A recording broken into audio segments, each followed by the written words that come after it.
Hello అండి. అందరికీ నమస్తే. ఎలా ఉన్నారు? నేనైతే చాలా బాగున్నానండి. ఈ వీడియోలో నేను సాంబార్ ఇడ్లీ రెసిపీ చేశాను. వంట రాని వాళ్ళు కూడా చాలా సింపుల్‌గా సాంబార్ ఎలా చేసుకోవచ్చు అనేది ఈ వీడియోలో నేను చెప్పబోతున్నాను. అండ్ మా వారు ఈరోజు ఆఫ్టర్‌నూన్ డిన్నర్‌లోకి నార్మల్‌గా ఎగ్స్ బాయిల్ చేస్తాను కదా! ప్రోటీన్ కోసం.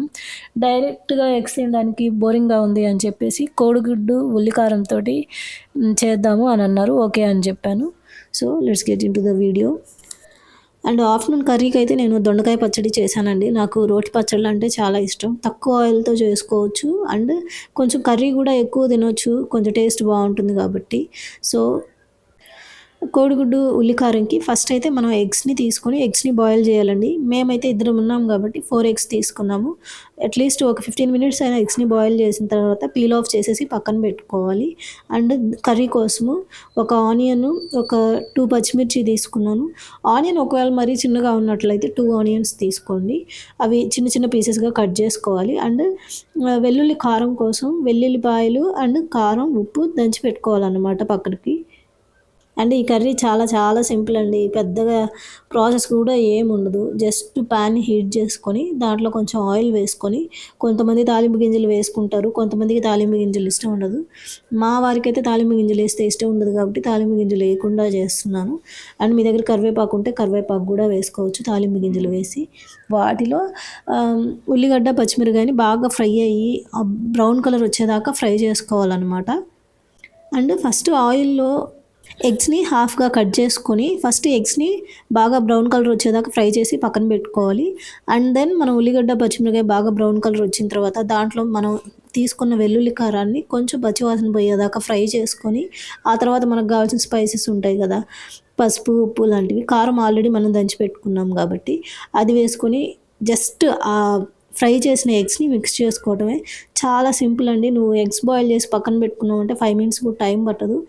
అసలు ఈ టేస్ట్ ఎంత బావుంటుందంటే ఏ చికెన్, మటన్ కూడా దీని ముందు పనికిరావు. ఎప్పుడైనా ఫీవర్ వచ్చినప్పుడు లేదా కోల్డ్ వచ్చినా, కాఫ్ వచ్చినా ఇలాంటి కర్రీస్ చేసుకుంటే టేస్ట్ మాత్రం చాలా బావుంటుంది. ఇంకోసారి కంపల్సరీగా ట్రై చేయండి. అండ్ మనందరికీ తెలిసిన విషయమే మా వారికి కెమెరా ముందుకి రావడం ఇష్టం ఉండదు కదా! సో, అందుకనే హైడ్ అవుతున్నారు. అండ్ అండ్ లంచ్‌లోకి ఇప్పుడు చూసారు కదా! ఈ కోడిగుడ్డు, ఉల్లి కారం ఫ్రై అండ్ దొండకాయ పచ్చడి చేశాను. అండ్ రైస్ వచ్చేసి ఎప్పుడైనా ఇలా పచ్చళ్ళు ఇవి చేసినప్పుడు పప్పన్నం చేస్తాను కదా! రైస్‌లో పెసరపప్పు వేసి కొంచెం వాము వేస్తాను. అలా పప్పన్నం చేశానండి. ఈరోజు మా లంచ్ వచ్చేసి ఇలా ఉందనమాట.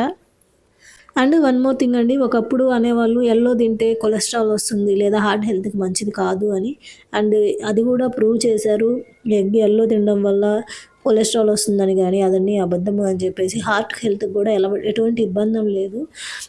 ఎగ్ యెల్లో తినొచ్చు అని చెప్పారు. అండ్ ఆల్మోస్ట్ మనకి 3 గ్రామ్స్ ప్రోటీన్ ఎగ్ యెల్లోలోనే ఉంటదండి. ఒక ఎగ్‌లో 6 గ్రామ్స్ ప్రోటీన్ ఉంటే దాంట్లో 3 గ్రామ్స్ ఓన్లీ మనకి ఎగ్ యెల్లోలో వస్తుంది. అండ్ ఎగ్ వైట్‌లో 3 గ్రామ్స్ ఉంటుంది. మనకు కంప్లీట్‌గా 6 గ్రామ్స్ ప్రోటీన్ రావాలంటే మనం హోల్ ఎగ్ తినాలి. ఆల్సో ఎగ్‌లో మన బాడీకి కావాల్సిన అన్ని న్యూట్రియంట్స్ ఉంటాయి. So, try to eat at least 1 ఎగ్‌ని తినేదానికి ట్రై చేయండి. అండ్ రైస్ కూడా అండి. మీరు వైట్ రైస్ తీసుకున్నా, బ్రౌన్ రైస్ తీసుకున్నా, ఏది తీసుకున్నా గానీ లిమిటెడ్ పోర్షన్‌లో ఒక కప్ సైజ్ తీసుకొని, కప్ సైజ్ మనం ప్రతి ఒక్కళ్ళు తినొచ్చనమాట. అంతకంటే ఎక్కువ పోర్షన్స్‌లో తీసుకున్నప్పుడు ఫిజికల్ యాక్టివిటీ లేదు అంటే దాంట్లో నుంచి షుగర్స్ వల్ల కూడా మనకి ఇన్సులిన్ స్పైక్స్ అనేది ఉంటాయి. సో, కార్బ్స్ ఎప్పుడైనా తింటున్నప్పుడు లిమిటెడ్‌గా తినండి. అండ్ అలాగని చాలా తక్కువ తినాల్సిన అవసరం కూడా లేదు. ఈ రోజుల్లో మనం చూస్తున్నట్లయితే లిక్విడ్ డైట్ అది ఇది అని చెప్పేసి కార్బ్స్ కంప్లీట్‌గా తినొద్దు అని అంటుంటారు. అలాంటివి దయచేసి ఫాలో అవ్వకండి. అండ్ నేను సాంబార్ ఎలా చేశానో చూపిస్తాను అని అన్నా కదా! ఫస్ట్ పప్పుని నానబెట్టుకొని దాంట్లో కొంచెం ఉల్లిగడ్డ, పచ్చిమిరపకాయ, టమాటా వేసుకోవాలి. అండ్ ఒక గ్లాస్ పప్పుకి 2 గ్లాసుల నీళ్ళు పోసుకోవాలి.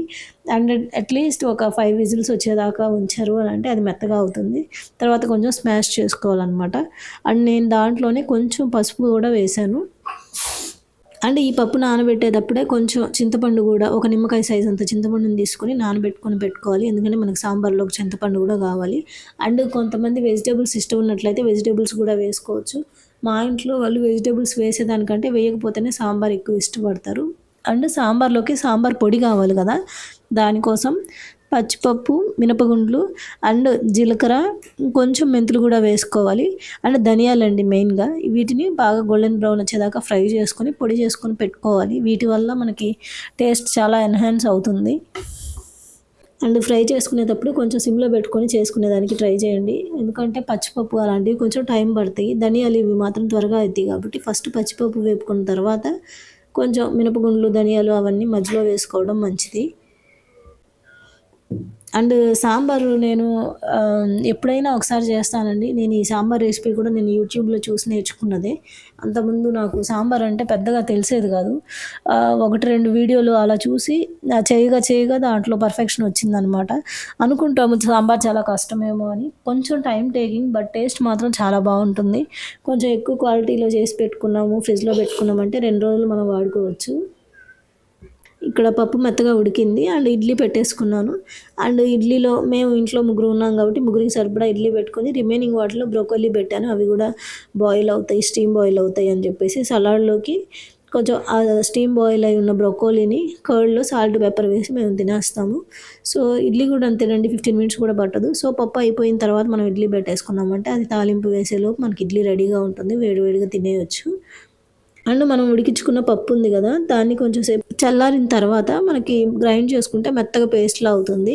ఈ పప్పుని మనం గ్రైండ్ చేసుకునేటప్పుడే దాంతోపాటు చింతపండు నానబెట్టాం కదా, చింతపండు కూడా దాంట్లో వేసేసంటే మెత్తగా పేస్ట్ అయిపోతుంది. సో దట్ మనకి ఇలా కన్సిస్టెన్సీ అనేది ఇలా తయారవుతుంది. ఇప్పుడు తాలింపు వేసుకోవాలన్నమాట.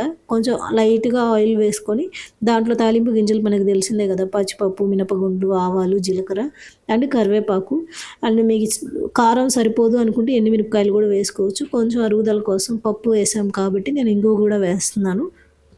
అండ్ సాంబార్లో మనం మళ్ళీ ఉల్లిగడ్డ ఒకటి అండ్ టొమాటో కూడా ఒకటి వేయాలండి. ఇందాక పప్పులో కూడా ఒక టొమాటో ఒక ఉల్లిగడ్డ వేసాము అండ్ మళ్ళీ వేయాలి తాలింపులో, ఎందుకంటే సాంబార్లో కొంచెం వెజిటేబుల్స్ ఉంటే బాగుంటుంది అనేసి.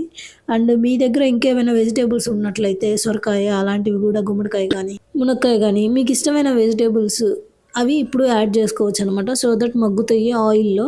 తర్వాత మగ్గిన తర్వాత మనం ఆల్రెడీ చింతపండు నానబెట్టుకున్న తర్వాత చింతపండులో కొంచెం వాటర్ ఉన్నాయి కదా, ఆ వాటర్ని పోసి 1 లీటర్ వాటర్ దాకా పోసుకోవాలి.